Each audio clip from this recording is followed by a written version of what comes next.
təmizlənmə. Mən deyirəm, xanım, baxın. Bu başlanılan iş, Ramiz Mehdiyev işi Azərbaycanın FETÖ prosesidir.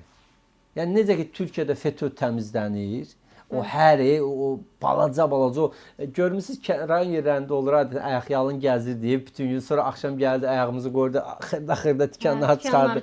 Yəni baxın, indi dövlətin canına o qədər işləyiblər, bunu bir söküb çıxartmaq lazımdır.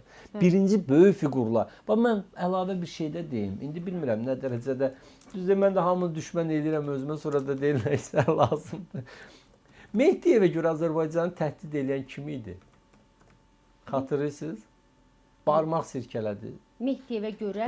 Bəli, ağsaqqala hörmətsizlik eləyirsiniz. Sizin hamımızın cəzasını verəcəyik. Cənab general Miqrasiya Xidmətinin müavini Talıbov. Hə, hardadır indi Talıbov? Necə oldu? Nə vaxt oldu o söhbətlər özü? Bir var ki, məsələn Mehdiyev normal var. Bir də var ki, Mehdiyevin onda artıq o qaranlıq işləri bilinirdi də, düzdür ya yox?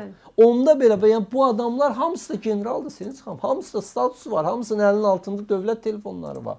Tapşırıq vermə hüquqları var. Maliyyələri var. Biz siz kimsiz, mən kiməm? Yəni belə nə baxımdan deyirəm? Biz vətəndaşı olar, dərs keçər, hər şeydən dərs keçər. Amma maliyyə, dövlət təhsil imkanları filənlər baxımından gəlin görək nə edə bilərik. Yəni bu şəbəkə ilə mübarizə mənə elə gəlir ki, biraz ləng gedir, yavaş gedir.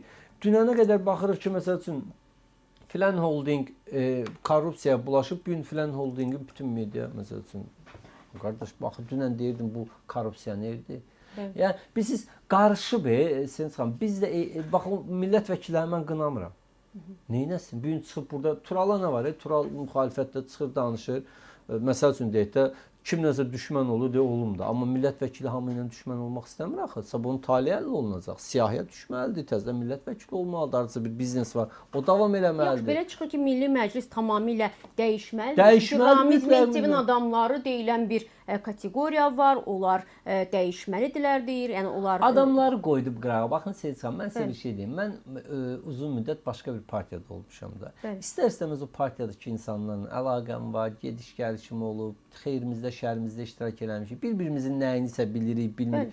İndi parlamentin, hazırki parlamentin tərkibinin 70%-dən də çoxu Mehdiyev dönəmində deputat olublar. Mehdiyevin əlinin duzunu görüblər. Pis, yaxşı mənada. Kürəkən İlham Əliyevdən soruşmaq lazımdır ki, bunların videosu var ya, yox. Yəni, niyə deyir, Əsabilin varsa, hələ keçmiş millət vəkili, indikiləri niyə olmasın? Hansı məsəl üçün deyək də, məsəl üçün deyirəm, indi elə bir Səyavuş Novruzov tapmışıq, taban da döşürük ona, məsəl üçün deyirəm. Amma adam danışmır da, bilirsiniz. Səyavuş Novruzovun videosunun olmadığını deyə bilərik. Və yaxud da, nə bilim, Zabelinin olmadığını, və yaxud da burada en qədər var da, məsəl üçün bizim hörmətli mənim rəqibim Məlahət xanımın Həsənovanın.